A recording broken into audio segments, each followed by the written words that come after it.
Assalamualaikum warahmatullahi wabarakatuh. Okey, ini adalah topik untuk akhlak yang mantap.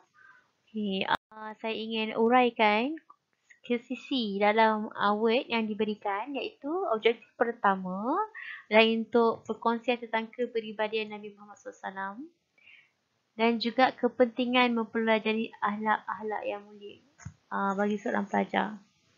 Okey, jadi di akhir sesi pastikan ataupun matlamat kita adalah untuk anak usaha kita tahu yang dalil berkaitan tentang Nabi Muhammad SAW sebagai contoh yang baik dan juga dapat memberikan contoh yang ahlak, berikan contohlah ahlak yang boleh dilakukan oleh mereka dan boleh dipraktikkan dengan mudah.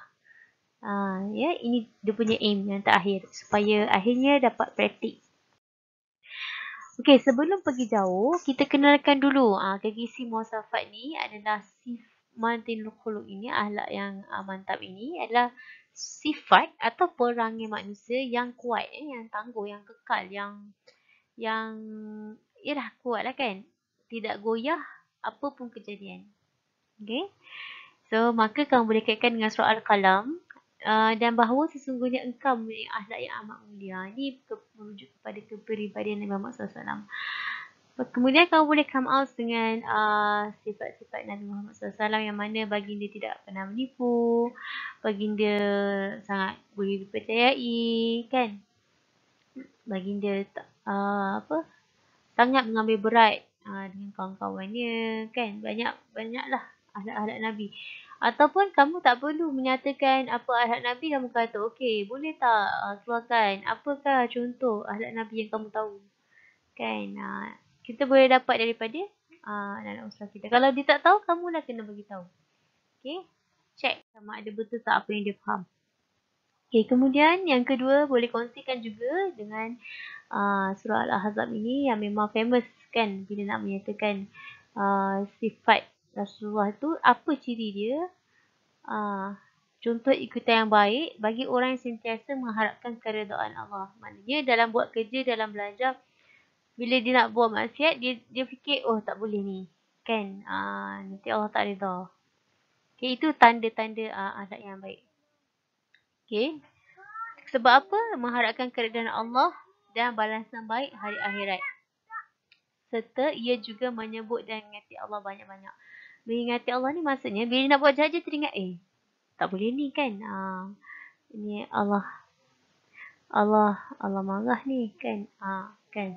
Itu yang tak boleh tu. Okay. Mengingati Allah banyak-banyak dalam masa susah dan masa senang. Okay. So, kita explain dari ni. Maksudnya, indikator contoh akhlak yang baik tu ada ciri-ciri kat sini. Mengharap keridaan Allah dan sentiasa mengingati Allah dalam susah dan senang. Inilah keyword. Apakah keyword untuk berakhlak mulia? Okey. Kemudian, lepas dah cerita pasal dalil tu, kita minta pula komen daripada Nusrah. Apakah kes remaja yang ada sekarang ni?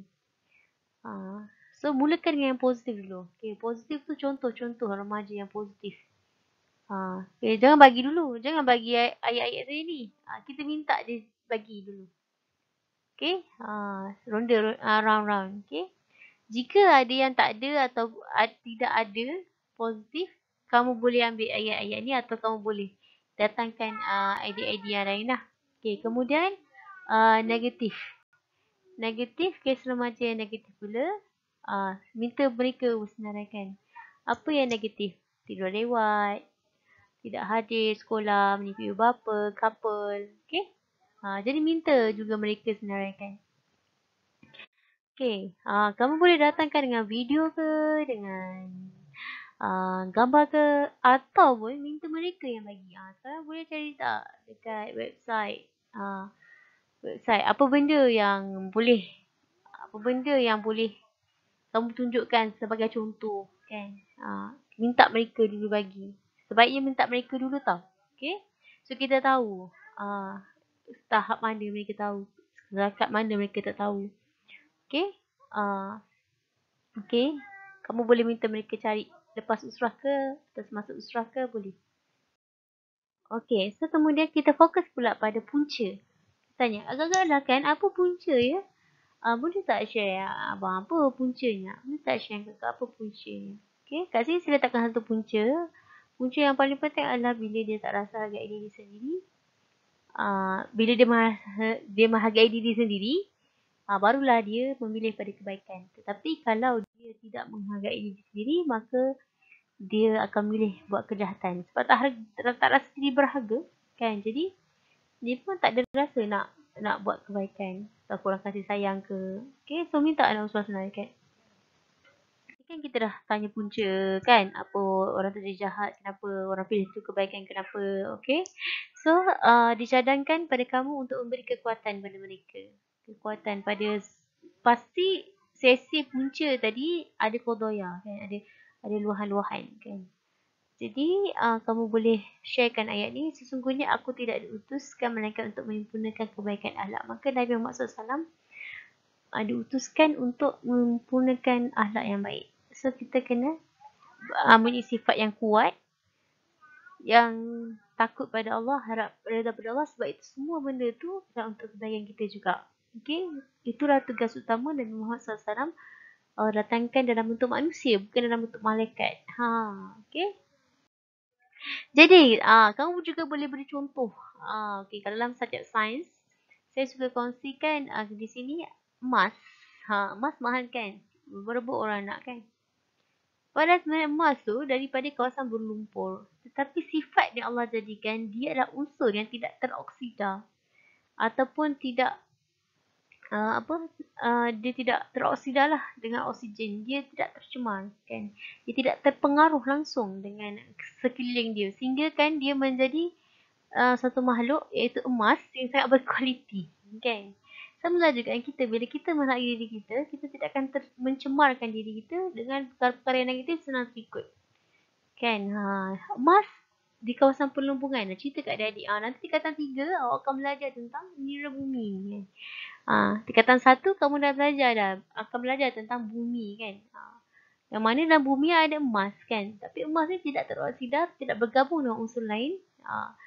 Kita jadilah emas kan. Seperti emas kan. Jadi, nilaikanlah diri sendiri. Jadi, juga saya sertakan kat sini hadis tentang akhir zaman, peristiwa akhir zaman. Kenapa pentingnya kita memiliki akhlak yang mulia, okay? Hadis 40 tentang peristiwa akhir zaman, tapi saya kongsikan satu saja dulu kat sini ya. Orang yang baik berkurangan, sedang yang orang jahat bertambah banyak. Okay, daripada Aisyah radhiyallahu anha berkata, aku mendengar Rasulullah SAW bersabda, tidak akan berlaku hari kiamat sehingga seorang anak menjadi punca kemarahan bagi ibu bapanya. Dan hujan akan menjadi panas, hujan akan berkurang dan cuaca akan menjadi panas. Dan akan bertambah ramai orang yang tercela dan akan berkurang orang yang baik. Dan anak-anak yang menjadi berani melawan orang tua dan orang jahat berani melawan orang baik. From this hadis, dah nampak dah, kan? This is the keyword is, keywordnya adalah akhlak. Okay? So, kenapa kita memilih untuk berakhlak dan kenapa kita perlu mengajak orang lain berakhlak? Kerana kalau dunia ini dipenuhi orang tidak berakhlak, maka boleh hidup ke? Macam tu ya. Ikut kreatif kamu. Jadi dapat disimpulkan di sini daripada hadis tadi, iaitu bila menjadi punca kemarahan orang tua, bila hujan, kini cuaca ya. Cuaca pun panas kan. Udara tercemar, perindustrian yang sangat banyak. Orang jahat bertambah ramai. Okay, dan galakkan buat jahat sebanyak-banyak. LGBT dan sebagainya. Kan, jadi orang yang berbuat kebaikan sedikit. Yang nak jadi nakib sikit, nak jadi nakibah sikit kan. Sebab itulah kalau boleh, kamu perlu mengajak batch kamu untuk join usrah ni. Bersama-sama beri nasihat. Okay? Anak-anak sudah berani melawan orang tua, orang jahat berani melawan orang baik. Kan? Nak buat baik kat sekolah pun bajet baik kan. Benda-benda ni kan, benda-benda kecil yang akan menjadi peristiwa besar di akhir zaman nanti. Okay, so sekali lagi saya nak ucapkan terima kasih kepada semua. So, usrah itu bermula selepas usrah maksudnya. Kamu kena punya tu ni, kau kena. Sebenarnya lepas usrah tu 1 jam lebih je kan. Maknanya lepas usrah tu mungkin kamu tembak lagu ke, kartun ke, apa ke, kan. Nak bagi ada rasa keterikatan hati tu. So, bila waktu usrah, mereka tak adalah tak datang ke, tak rasa macam tak ada keperluan kan, macam tu. So, maksudnya, tanya khabar ke, kan. Sebab benda ni, bukan sebab dia anak usrah, tapi sebab bila diri kita kosong, angkatlah mereka macam tempat sembang kita kan. Supaya kita tak kosong juga. Okay, itu sahaja. Minta maaf lambat. Assalamualaikum warahmatullahi wabarakatuh.